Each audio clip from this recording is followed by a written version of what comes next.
Welcome back once again. This time a special edition of Talking Point. I have with me our Comptroller Treasurer Corey Ladick and our Fire Chief J.B. Moody. Welcome to the show. Thanks, Mayor. So one of the things that we wanted to talk about today, we have a referendum coming up in November asking the citizens of Stevens Point if they're willing to have their taxes increased to support some additional firefighter staff. Corey, I'd like you to start out in talking about levy limits, what we are and are not allowed to do when it comes to spending within the city. Sure. So unfortunately, we're under some very tight restrictions by the state. Our levy limits are based on net new construction. So it's your total growth in property values in the city based on new construction. Last year, that number was only 1.33%. This year, that number is 1.95%. That gives us a little bit of money to cope with inflation, but unfortunately, that's not even enough to really account for inflation. So that's why the city has such a hard time when it comes to enhancing services or adding personnel, because due to those restrictions from the state, we're barely able to keep up with inflation and just keep all of our current existing services going. Yeah. So let me kind of rephrase that. When we talk about what we are allowed to levy, that's the taxes, how much we're allowed to spend. The state says that we can only increase our budget as much as that net new construction, and net would be everything we build minus everything that got tore down. Correct. At 1.3% last year, what was the rate of inflation about? Well, the rate of inflation a few years ago was around 7 or 8%. Luckily, it's come down now to about 3%, so that's helped. But last year, we had an inflation number of 6.26%. So to put that into perspective, when inflation, the cost of goods and services and everything else goes up on average about 6%, and we are only allowed to increase our operational spending by 1.3 or even 3%, you are constantly operating on less and less and less. And I can tell you that we've asked the directors for a 0% increase in their operational budget for the past 5 years. We're always looking for ways to do the same with less. And sometimes we've had to scale back some services. I know that the watering of the boulevards to keep the boulevards green, that got pulled back. Some of those non-essential services are getting scaled back because when the cost of a ream of paper goes up 6% and you can only raise 3%, that's a problem.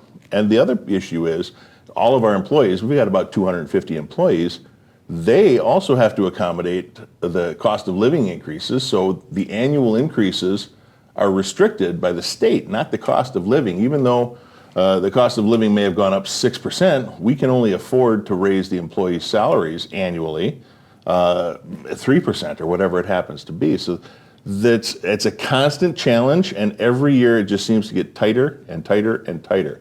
We did have a little bit of relief last year with the additional shared revenue returned to us. It's not new revenue, it's money we already pay into the state. But over the years, the amount of shared revenue that comes back to us has been declining as well.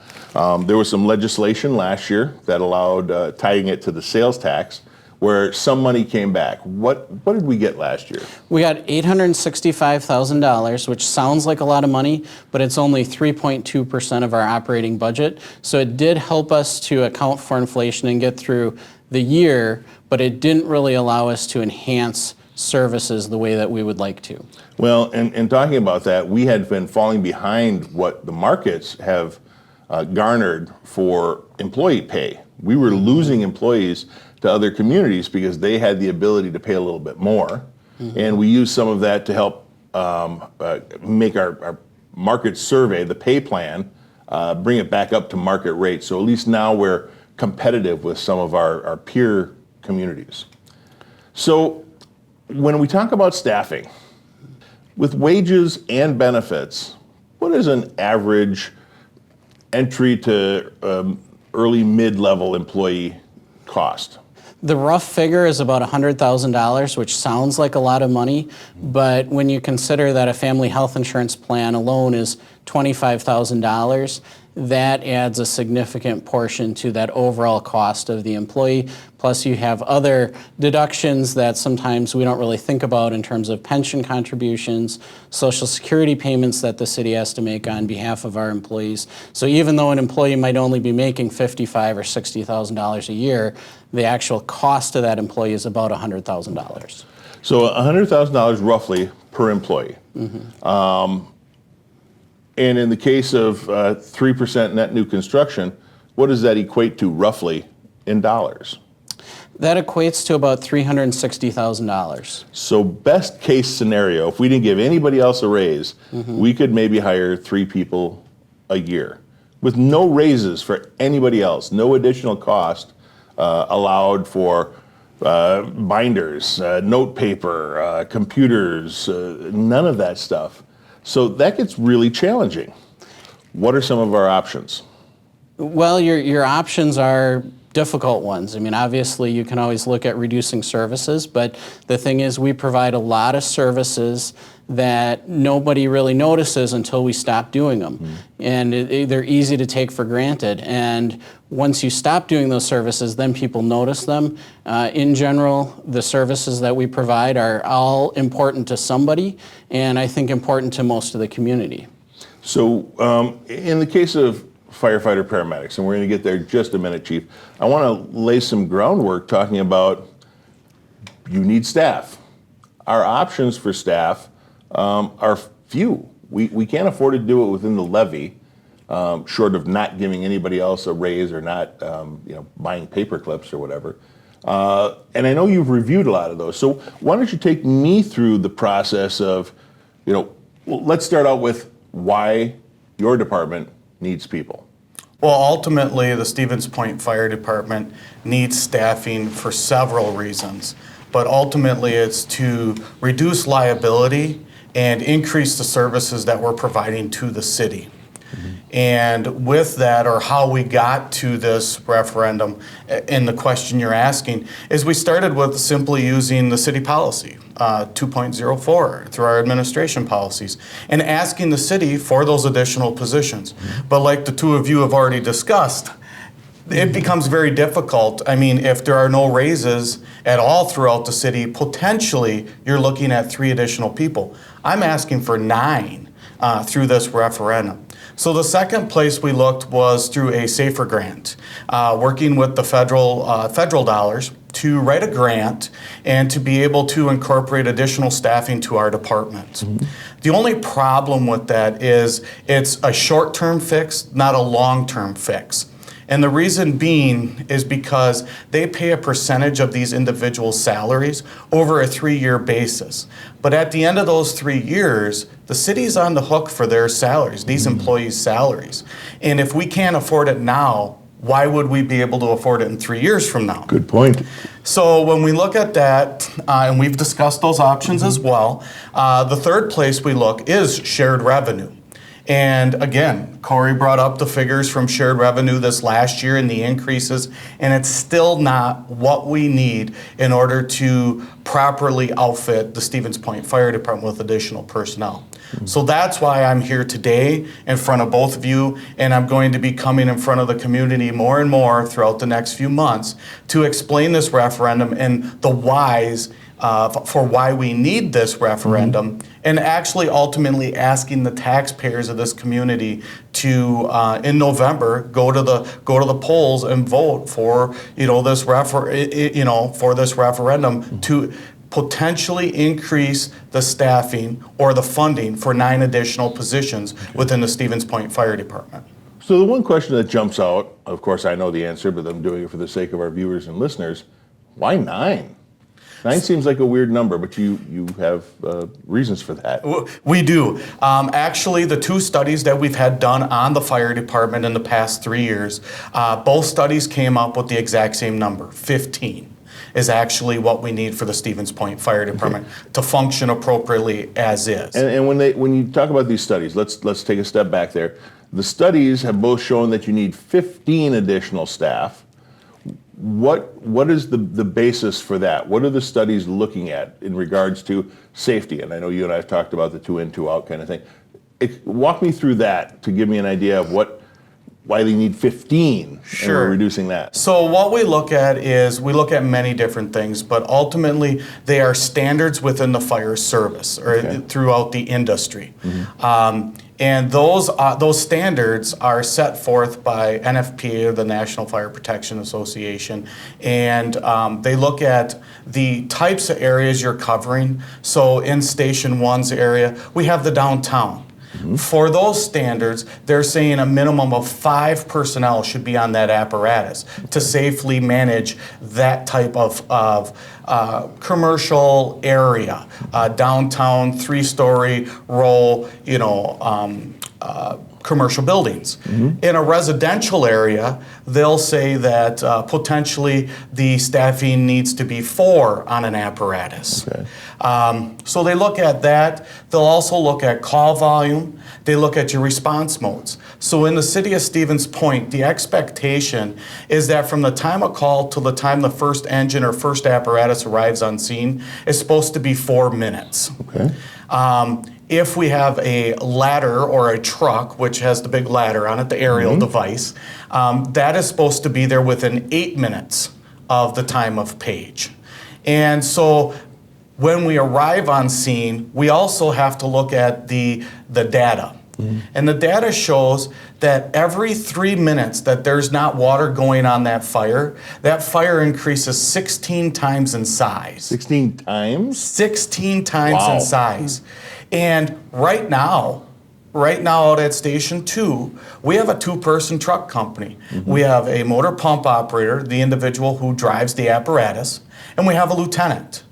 Well, hang on. You just told me that the recommended national standard, even for just a house fire, is 4. On each apparatus. And you're telling me right now we're running just 2? That's correct. That's got to be a safety issue. It is, absolutely. It's a huge safety issue, and it's not just a safety issue. We talk about the mental health aspects of the fire and emergency services as well, and what that plays on my personnel as well when it's that lieutenant. So when we have a call, or we have that response out in the Station 2's area, and there's a residential house fire. Somebody's trapped inside. Mom and dad are standing on the front lawn. What does that lieutenant do? Because one of 3 things are going to happen, Mayor. They're going to do a transitional attack. They're going to put water from the outside with 1 person on the hose line. Might put the fire out, but we don't know what it's going to do to the potential victim inside.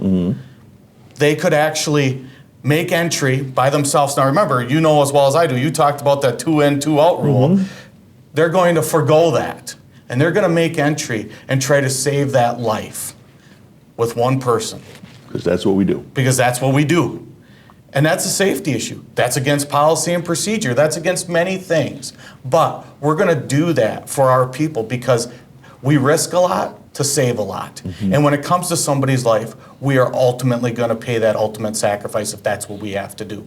But why should we have to do that when I could put a 3rd person on that apparatus, a firefighter, to go 2 in, to be able to suppress the fire, do a search and rescue, and potentially bring that victim out to their loved ones in a true safe fashion. Oh, okay. Yeah, that's it's some pretty interesting awareness things that you have going on there. We get the job done, right? There is no doubt in my mind that the men and women of the Stevens Point Fire Department are going to get it done. And that holds true for law enforcement and every other city department. We are making do with less. But it puts a stress on every single person doing that job because we're relying on them to do more and more and more. And you don't see very many people complaining about it. They just shoulder that burden, and eventually something's going to happen that causes a big problem. And I'd like to point out or to show you how much of a burden my people are shouldering right now. Going back in history and showing you just a little data. In 1981, 40 plus years ago. I remember. I was there. 40 plus years ago in 1981 was the last time the city of Stevens Point has put any fire personnel on the department. At all? At all.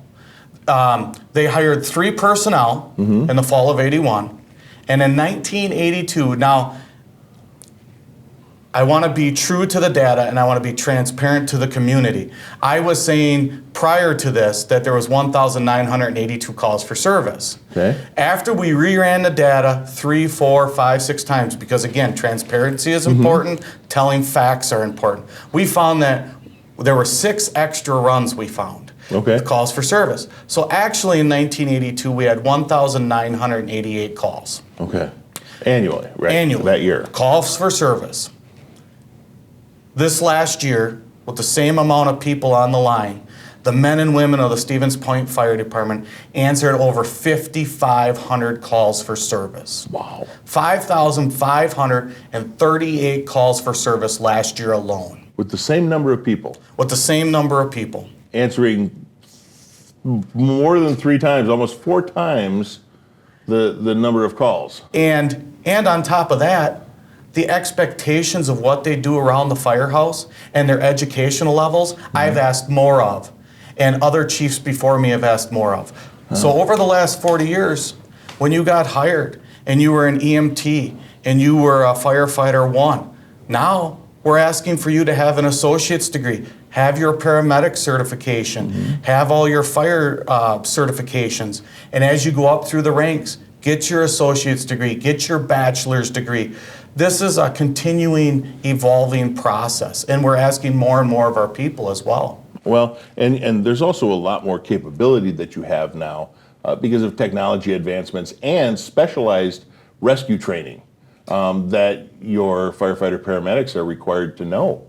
That's right. And all that training comes in addition to the regular shift work and answering almost 4 times the number of calls for service annually. So we have figured it out that basically after you take the average calls per day and how long that average call takes, plus the rest cycles, plus the meal downtime to make sure they get 3 meals a day, they get about 3.6 hours a day to accomplish whatever tasks are set up for that day. And you're exactly right. We don't just do fire and EMS. We don't just go out and put house fires out. We don't just don't answer the EMS 911 calls. We also do a lot of tech rescue. We are swift water trained. We are ice water trained. We train in trench and confined space, high angle ropes. There are a lot of extra things that we're doing on a day-to-day basis now. Sure. Well, and let's go back a little bit too, because we talk about the need for 9, and we've been talking about staffing levels in increments of 3. You have 3 shifts. Tell me why, first of all, there are 3 shifts, the hours that you work, the 12-hour, 24-hour shifts, and how the 3 crews come to play with minimum staffing levels. Sure. So we have 3 crews, like you just talked about, an A, B, and C crew. They work a California swing, which is a 24-hour shift. Sounds like a dance. I know it. So Maybe, maybe there'll be an Olympic event next year when you That's get right. the Australians in. So to explain what a California swing is, first of all, they work a 24-hour shift. They work 07:30 to 07:30 the following morning. They work 1 on, they work 1 off, 1 on, 1 off, 1 on, and then they have 4 days off. Okay. 3 crews. On each crew, to break it down, we have 3 officers, we have 2 motor pump operators, 2 field training paramedics, and 6 firefighter paramedics on each crew. Okay. What we do, though, on a minimum staffing level day, we have a battalion chief who is our shift commander overseeing the city. We have lieutenants that are immediate supervisors of each house. And then we have 2 ambulances, 2 on each ambulance. And on our downtown station, on our engine, we have 3. Okay. Out on the truck company out at Station 2, we have 2. Okay. Now, they say standards are a minimum of 4. We're running 3 and 2. What I'm asking in this why we're looking at 9 is 15, like Corey said. We got to be sensible in our ask. We also got to know what the community is willing to stand behind. And 15, as the fire chief and as the study showed, I just didn't think was realistic. But we needed to start somewhere. We needed to go somewhere. And 9 was that number. Why 9? Because we would put 3 on each crew. 3 times 3 is 9. The reason 3 on each crew, that would be able to increase our minimum staffings on our apparatuses here in the city to a minimum of 3 on each fire apparatus. And then also we have to take into consideration sick call and other things within the local's contract and what we work with within the city. So those day-to-day staffing issues still play into that as well. Right. So just to kind of rephrase that, your crews are staffed above minimum, but because just like every other employee, we allow them some time off, vacation time, sick time, family leave, injuries take a fair amount of people out for a while. You don't always have 13 people available on any given day. I wish. Right? And when you ask for 3 additional people on each crew, you're really not getting 3 full-time people because of vacations and time off for injuries or whatever it happens to be. Sick call. Right. So you're not seeing that full effect. But let's talk about overtime, because with the staffing you have now, there's a fair amount of overtime that comes into play from people getting called back on those days off that they're allowed through the California swing schedule. That's correct. And they come back, but that costs money too. That's correct. And the reason we started forward with this referendum, it's been almost a year now in the making, and we went in front of everyone in February to start this process off, is from 22 into 23, we had a huge change within our organization. I've been the chief of the Stevens Point Fire Department now a little over 2.5 years. And in that time, I've hired 23 of the 46 current employees. Wow. That's a huge turnover in our department. And when we talk about institutional knowledge and retention, those were things that we deal with within our department. And we don't have a lot of institutional knowledge right now. And I really depend on those older, seasoned members to help, but also making sure that we keep that retention, because people were walking out the door. And the reason they were walking out the door is exactly what I want to talk to you about. Coming out of COVID, being short-staffed, not having the people, we had 539 overtime shifts that we had to fill within our department in a 1-year period. Well, when you start mandating, because we have to at a certain point, mandate employees to stay on potential birthdays, holidays, we did it. Deer season's big around here. Deer season, opening weekend. Yeah. We've had people in the last year or two where I've said, sorry, you're working Christmas Eve. Now, I want to take you back a step. So you work the 23rd and the 25th, because remember, you're on that California swing. Now you're outside of that boundaries. You don't get to see your loved ones from the 22nd till the 26th. Yeah. You talk about, there is no time off on the line. Yeah, well, and that's important to note too, that you can't just give someone off. You have safety issues. You are in charge of protecting the citizens of Stevens Point and the greater Portage County area with the firefighter paramedics that you staff. So it's not like, oh, we'll just hope it's a slow night. You can't do that. No. So it's really important. I hope people understand the gravity of those NFPA standards that you talked about, the National Fire Protection Association, and what it means to be short-staffed and overworking our existing employees. I know that we've had employees leave for other departments because it's less stressful. You're exactly right. When we talk about overworking our employees, when you look at the external comparables in the other departments, when you look at our line personnel, you take the number 39, remember? 13 times 3, we got 39 line personnel. And you divide that out by our 5,538 calls for service this past year. That puts an average of about 141 calls per person that they're responding to, on that yearly basis. When we look back at other external comparables, externals being other full-time departments throughout the state that are about our size, we see the next closest one at 137. We see a lot in the 1-teens. And there's a few of our external comparables that answer 74 or even 54 calls for service per person, where we're at 140 plus. Wow. So we really are putting a lot on our members. And just this last year, again, 1 year, we're up another 17% in fire calls here in the city alone. That's pretty alarming, I guess is the word I would use. And this year, No pun intended. exactly. And this year, we're already on track to be up another 28% by the end of 2024. Wow. And we're 3/4 of the way in. Right. So, Chief, I'm going to let you get the last word, but I want to talk to Corey a little bit more to explain what the referendum is. So talk in specifics. When we ask the voters in November if they're willing to voluntarily increase their taxes, what kind of percentage are we talking? What does that mean for an average house, let's say a $100,000 or $200,000 house? And what are they going to be voting on in November? So in November, they'll obviously be voting on the referendum to increase our property tax levy by $975,000 to hire the 9 additional fire department personnel. The cost for that per $100,000 in value is about $42 for that referendum. Now, I got to point that out because we got criticized a while back for talking about $100,000 homes. Mm-hmm. We use $100,000 because it's a round number. Mm-hmm. If your home is $200,000, double it.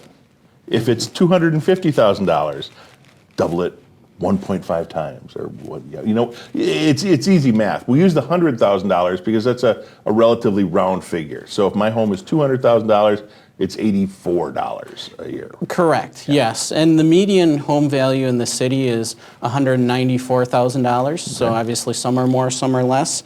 But for that amount, it would be $82 would be the impact of the referendum. Now, the other thing that I want to note is the referendum isn't the only thing that's going on related to taxes for the coming year, because we also have an increased cost of doing business from year to year. So that number is $36 per 100,000. So when you add the two together with $36 just to keep the city going, plus $42 for the fire department referendum, you're looking at a total impact of $78 per 100,000. Per 100,000. Okay, and roughly what is that in a percentage? So in percentages, that base increase of the $36 to keep the city going is 4.5% from last year. And then for the fire department referendum, it's 5.2% for a total increase of 9.7%. Okay. And I know that's an alarming number because I'm a taxpayer, you're a taxpayer, and the fact that the cost of everything keeps going up, it's putting a burden on us, and we have to prioritize. That's one of the reasons I think that we chose to go to the public referendum. Is this important enough for you when you pick up that phone and heaven forbid you have some sort of emergency where you need a firefighter or paramedic, you want well-trained people to respond 4 minutes, you said, right? That's correct. And if that's not as important to you, well, then you have to make that decision at the polling booth. But that's why we're going out there and asking the question. We're just not doing it across the board. We know it's important, but we want to make sure that the public prioritizes that public safety issue as high as we do, I suppose. Chief, we've got about a minute left. Can you give us the elevator pitch for your referendum? Why do you need these 9 people? I think ultimately the reason we need the 9 people for the Stevens Point Fire Department is for the community truly itself. It's the price of doing business.